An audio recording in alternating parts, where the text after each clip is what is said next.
In today's episode of Brit and Poland, I take you to the city of Wolin. It's these days a very small place, but it used to be one of the biggest cities in Europe, if you believe the mythology. Join me as I explore Poland's Viking heritage and take you through some mythology, as well as show you some beautiful waterways and some wonderful nature walks. So please enjoy. Dzień dobry. Welcome to A Brit in Poland. This channel has a number of missions. The main one, to create a video for every place on this list. Though I could use your help. The help could be in a number of forms. You could like my video, you could subscribe to my channel, you could follow me on Facebook or Instagram, or you could donate to my Patronite account. Thank you very much for your time. I hope you enjoy the video. The city of Wolin is located in the kind of northwestern tip of Poland. On Wolin Isle, it's a relatively short train journey from Szczecin when the trains are on time. I think mine was about an hour late each way. But aside from that, it was a lovely day out. And in this video, I really hope to show you what there is to see and to give you a remarkable story about the history. Wolin has to have one of the most interesting histories I've encountered. So I want to go into a bit of detail about this. I mean, the land itself of the island was inhabited from like the early Stone Age. So like 4000 BC kind of time. Lusatian culture from around the 1200 BC, or the Bronze Age. 400 BC, Gothic tribes started to come into the area, and you get the Romans traveling through in the search of amber. So already we've established that this land has been heavily occupied from a very early point in history. From the 4th to the 8th century, Slavic tribes migrated to the area, and this is really when settlement properly began. So there is actually found to be over 600 settlement points and 20 strongholds covering an area of 1,200 kilometers squared, which is pretty impressive. And it's also, we note, Poland's Viking interest here, because it's said that the Jomsburg Vikings settled in the area as well. And they were renowned for their piracy, their ferocity, and a strong focus on independence. So, yeah, it's a definite Scandinavian link. The settlement itself of Wolin is mainly kind of starting around the 8th century, shall we say. And it was kind of founded on the narrowest point of the Jivna River, which is like a coastal strait between the Baltic Sea and the Szczecin Lagoon. And because of its location, it developed rapidly because of all the trade routes that were running through. And it actually became one of the richest ports in this part of Europe. And it was described at the time as a mighty city with 12 gates. Which is, yeah, it's sounding pretty epic. When we get to slightly more contemporary times, we have 967. Mieszko I took his army to Germany here, and basically they fought the German army. They beat the German army, but they still couldn't take Wolin.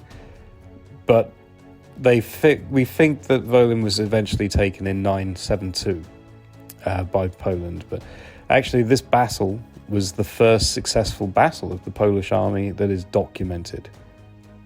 So pretty significant.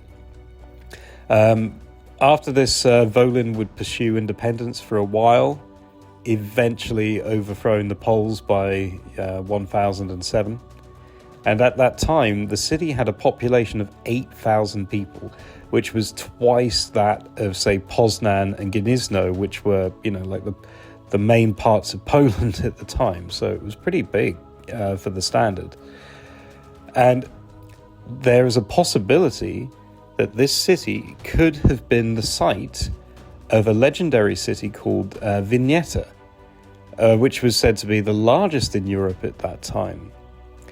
And it's also kind of dubbed the Polish Atlantis, because it was said to have been swallowed by the sea for the offences of its inhabitants, would occasionally emerge from the sea. But anyway, the city did, of course, decline. As you can see now, it's not the biggest place in the world. So from the 11th century, it became like a haven for the Slavic pirates. Basically, trade was moved to other ports, so it lost a lot of its power. And this pirate activity caused Denmark to retaliate a few times with its army.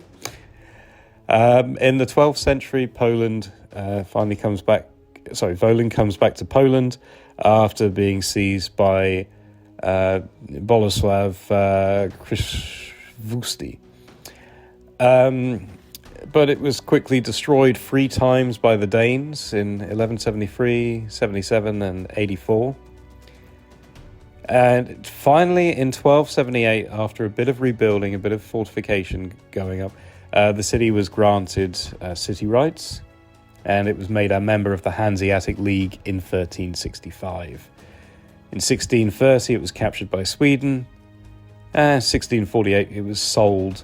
It was divided between Sweden and Brandenburg, who then sold it to Prussia in 1720. And from the 19th century, people who were absolutely fascinated by this Wineta story, mainly the Germans, started a lot of archaeological expeditions. And they were trying to prove, basically, that the area had more Germanic origins than Slavic.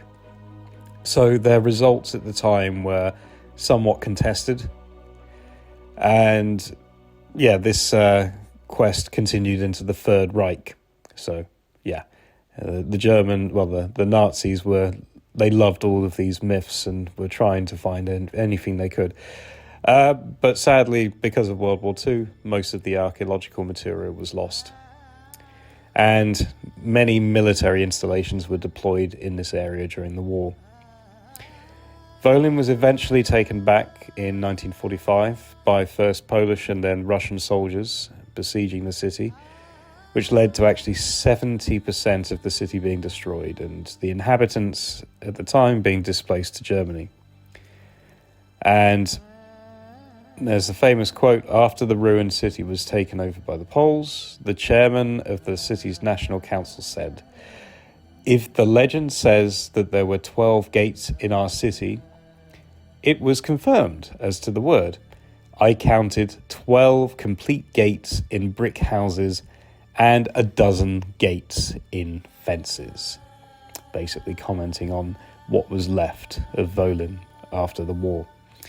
But let's show you around some of the sites and give you a real taste for what you can see in modern-day Wolin. Unfortunately, as Wolin has been destroyed many times over the years, there's very little evidence of the kind of grand city that was here before. So you have the Church of St. Nicholas from the 15th century, some defensive walls from about the same period, a few kind of neo-Gothic houses that have survived.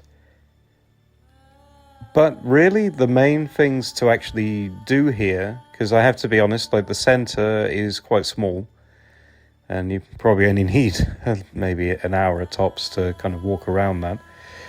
The main thing you have is the Viking Museum here, which is basically meant to be a recreation of a Viking settlement. And here you can have Viking food, you can wear Viking clothing, you can fire arrows, you can do all kinds of fun things while learning a bit of history at the same time. What I also found this was a lovely place to go for a walk. So once I kind of got to the southern end of the city itself, I found this wonderful trail that led further south and took you along the kind of the edge of the water. So I found some lovely, paths, small kind of seating areas, and eventually you get down to this kind of beach right in the south after a bit of a trek. And they're building something down there, I'm not entirely sure what. But yeah, one thing I noticed is they're doing quite a lot of building work in Wolin, so I think there's a lot of development going on. And when I was coming back, that's when you see Hangman's Hill, where actually quite a few pirates were sentenced to death and hung. But it's also the site of burial mounds, and some of the kind of only real examples of this in this part of the world from, say, the sort of 9th, 10th century. There's a Dutch windmill dating back to 1850, once you kind of walk through a few kind of nice fields. And on the whole, to be honest, this was a very, very quiet place. I didn't really see very many people. It wasn't the largest place to walk around, but I'm really glad I went, because the history that's associated with this place is thrilling, and I hope you enjoyed to listen about that. So I'd say personally, if you're in this part of Poland, it's worth it. It's a nice day trip. And it's just a very relaxing place where, you can enjoy some kind of old-timey vibes and just soak in the kind of the water atmosphere here. So, not much of a place to show, but one with a terrific story. So I hope you enjoyed. And for sure, many more places in Poland to come. So thank you very much for watching. I'd appreciate if you gave this video a like if you did enjoy it, and feel free to subscribe to my channel if you would like to see more. Thank you very much, and do zobaczenia.